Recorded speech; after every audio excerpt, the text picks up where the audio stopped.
Halo, selamat pagi adik-adik. Selamat pagi, Pak. Pagi, Pak. Ya, bagaimana dengan kabar kalian hari ini? Kabar baik, Bapak. Bapak. Baik, Ya, Pak. syukurlah. Bagaimana kabar Bapak juga Kabar hari ini? Bapak baik, adik. Syukurlah. Baik. Di masa pandemi COVID ini, Bapak harapkan adik-adik dapat menjalankan aktivitas adik-adik sesuai dengan protokol kesehatan ya. Selalu memakai masker Iya. dan tetap mencuci tangan setelah beraktivitas. Iya, Pak. Iya, Pak. Ya, Bapak, kami di dalam kamar jadi tidak pakai masker. Kami di dalam kamar tuh Bapak. ya, Ya, Pak. Nanti keluar rumah baru pakai masker, Bapak. iya, ya. Nah, baik sebelum kita memulai kegiatan kita pada hari ini, alangkah baiknya adik-adik, Bapak minta adik-adik membawakan kita dalam doa. Bapak minta adik Firminus Welin Serang membawakan kita dalam doa.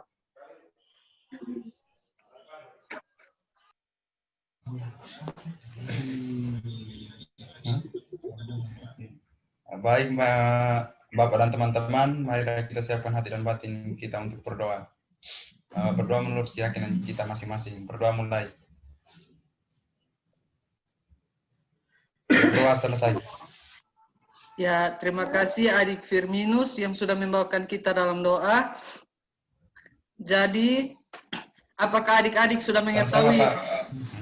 Baik. Jadi, apakah adik-adik sudah mengetahui apa ini maksud apa kita berkumpul di link Zoom ini? Belum, Pak. Belum. Belum, Pak. Belum tahu, Bapak. Pak, belum. Belum, Pak.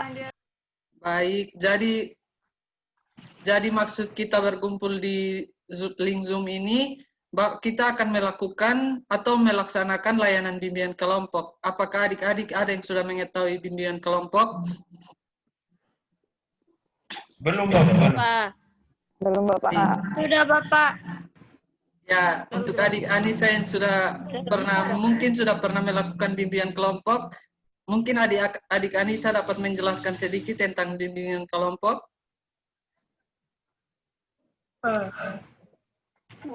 Saya belum pernah mengikuti bimbingan kelompok, Bapak, tapi saya tahu apa itu bimbingan kelompok.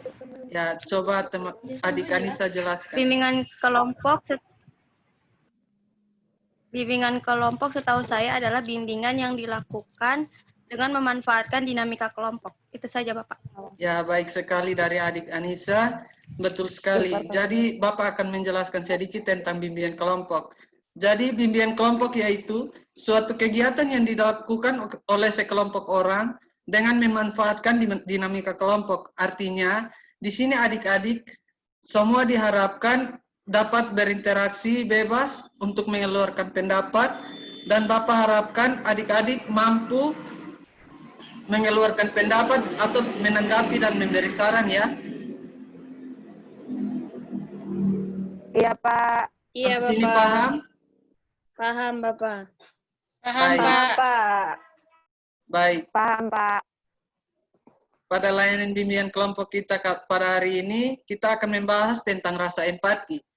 Sebelum Bapak memasuki pada materi, apakah adik-adik ada yang sudah mengetahui rasa empati? Tahu, Pak. Ya. Coba dari adik Mariam. Empati itu kalau yang saya tahu, Pak, dia kayak merasakan apa yang orang lain rasakan, Pak. Ya, betul sekali. Dari adik-adik yang lain? Sama, Pak. Mungkin. Tidak tahu, Pak. Masa sih? Masa? Ya, baik. Bapak lanjutkan ya. Kita akan memasuki pada materinya.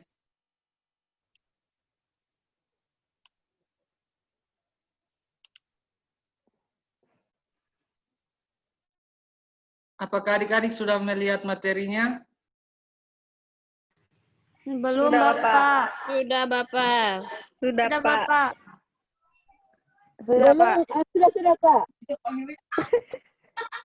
Ya, baik. Jadi Bapak akan menjelaskan pengertian dari rasa empati. Empati merupakan kemampuan seseorang untuk mengenal dan memahami emosi seseorang, pikiran, serta sikap orang lain. Dengan empati juga memungkinkan individu untuk memahami maksud dari orang lain. Apakah sampai sini adik-adik sudah mengerti? Mengerti, Pak. Ya, dari rasa empati juga memiliki 4 aspek, yaitu yang pertama, perspektif thinking, yaitu kecenderungan seseorang untuk mengambil sudut pandang orang lain secara spontan. Yang kedua, fantasi, yaitu kemampuan seseorang untuk mengubah diri mereka secara imajinatif dalam mengalami perasaan dan tindakan karakter khayal dalam buku, film, sandiwara yang dibaca atau ditonton. Yang berikut empati concern, yaitu perasaan simpati yang berorientasi kepada orang lain dan perhatian terhadap kemalangan yang dialami orang lain. Yang berikut personal distress, yaitu kecemasan pribadi yang berorientasi pada diri sendiri serta kegelisahan dalam menghadapi setting interpersonal yang tidak menyenangkan. Dari 4 aspek ini, apakah adik-adik ada yang sudah mengalami rasa empati tersebut?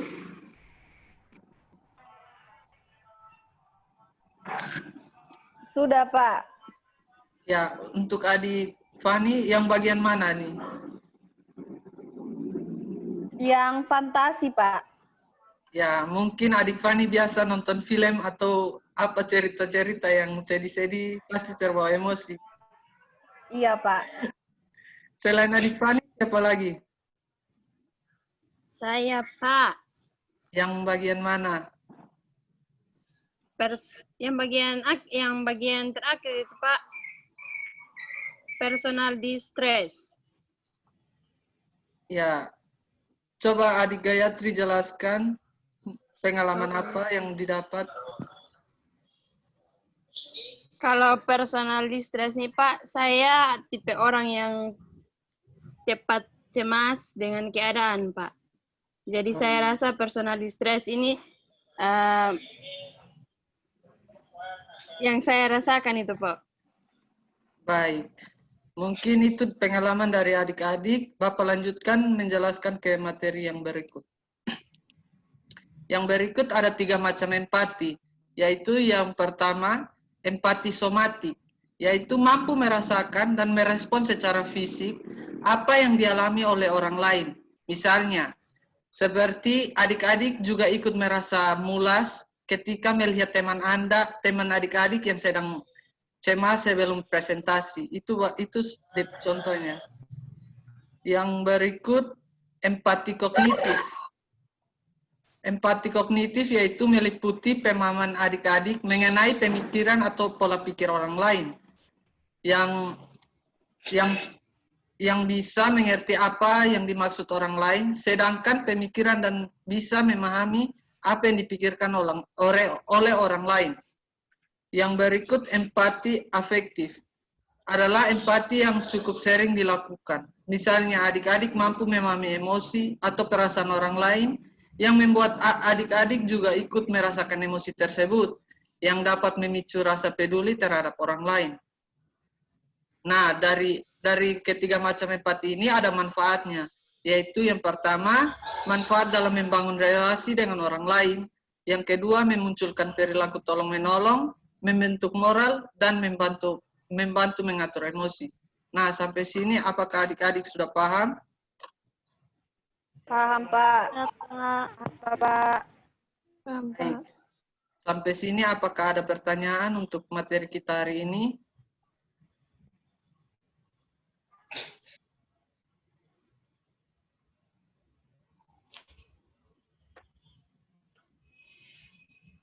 Halo, adik Firminus, apakah dengar suara Bapak?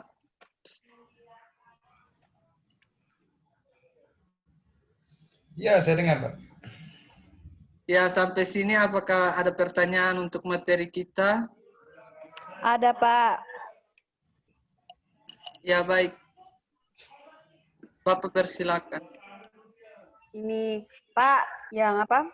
Biasanya kalau ada orang meninggal, Terus kan keluarga dari orang meninggal kan menangis, Pak. Terus kenapa kita yang hadir, yang tidak ada hubungan, ketika dengar suara dari mereka yang menangis, kenapa kita juga jadi ikut sedih, Pak? Ya, itulah rasa empati. Karena rasa empati ini kita dapat memahami dan mengerti perasaan dan emosi dari orang lain. Kalau adik Fani mengalami rasa empati seperti itu, berarti adik Fani dapat ini merasakan rasa empati, yaitu seperti empati simpatik, yaitu mampu merasakan dan merespon secara fisik maupun perasaan yang dialami orang lain. Apakah adik Fani sudah mengerti? Sudah, Pak. Ya, untuk adik-adik yang lain.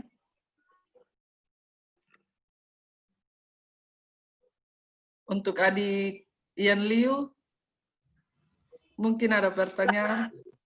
Pas, Pak. Pak, saya mau tanya, Pak. Ya, untuk adik Mariam, Bapak persilakan.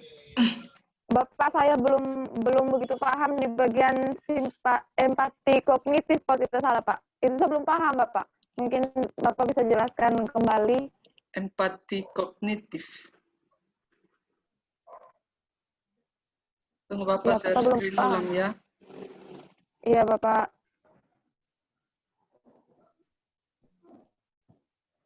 Ya, empati Empati, kognitif ya. yaitu pemahaman Anda mengenai pemikiran atau pola pikir orang lain.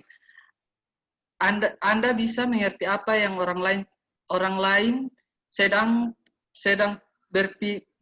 Tunggu Bapak ulang ya, Empati kognitif yaitu meliputi pemahaman adik-adik mengenai pemikiran atau pola pikir orang lain. Jadi di sini adik-adik dapat mengerti apa yang sedang orang lain pikirkan dan dapat memahaminya. Jadi di sini contohnya seperti ini, misalnya ini teman dari adik Mariam ini mengalami musibah seperti orang tuanya meninggal. Nah, di situ apa yang ia rasakan dengan kondisi saat itu, adik Mariam dapat merasakan apa yang ia rasakan, seperti itu. Oh, iya, Pak. Bisa paham, Pak. Saya sudah paham, Pak. Terima kasih. Ya, baik. Terima kasih untuk adik Mariam yang sudah bertanya. Mungkin sampai sini adik-adik dapat menyimpulkan materi kita hari ini. Bapak persilakan salah satu dari adik-adik untuk menyimpulkannya.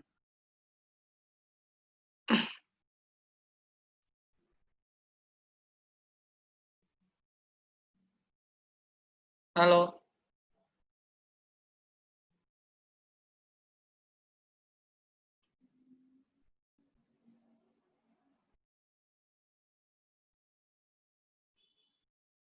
Halo, adik-adik, apakah dengar suara Bapak?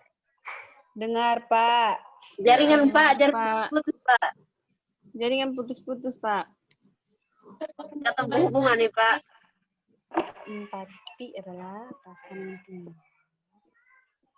Simpulkan secara umum saja juga bisa. Saya, Pak. Baik, Bapak persilakan adik Fani. Jadi, Pak, saya menyimpulkan bahwa empati adalah perasaan yang dirasakan oleh seseorang ketika melihat sesamanya itu dalam keadaan baik itu sedih, senang, seperti itu, Pak. Ya, terima kasih untuk adik Fani yang sudah menyimpulkan. Baik, Bapak akan menyimpulkan sedikit. Jadi, rasa empati yaitu kemampuan kita untuk mengenal dan memahami rasa emosi orang lain dengan cara kita bersikap, maksudnya bersikap adil, bersikap ini memahami maksud dari dia begitu. Apa yang dia rasakan, kita juga dapat merasakan.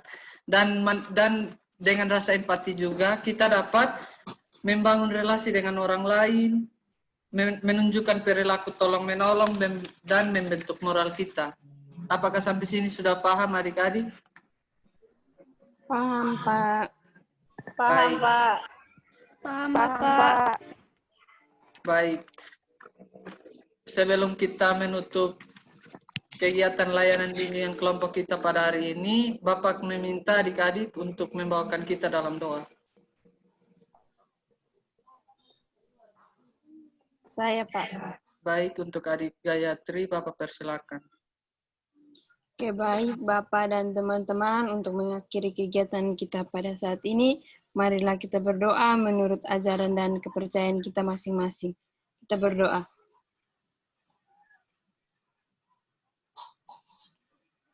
Berdoa selesai. Terima kasih untuk adik Gayatri. Ya Bapak. Bapak harap dalam kegiatan layanan bimbingan kelompok kita pada hari ini, adik-adik dapat mengerti dan memahami materinya ya. Iya, Pak. Iya, Pak. Baik, terima kasih. Selamat pagi adik-adik. Selamat pagi, Selamat pagi, Pak. Pak. Ya, Terima sampai kasih. jumpa. Terima kasih Bapak. Sampai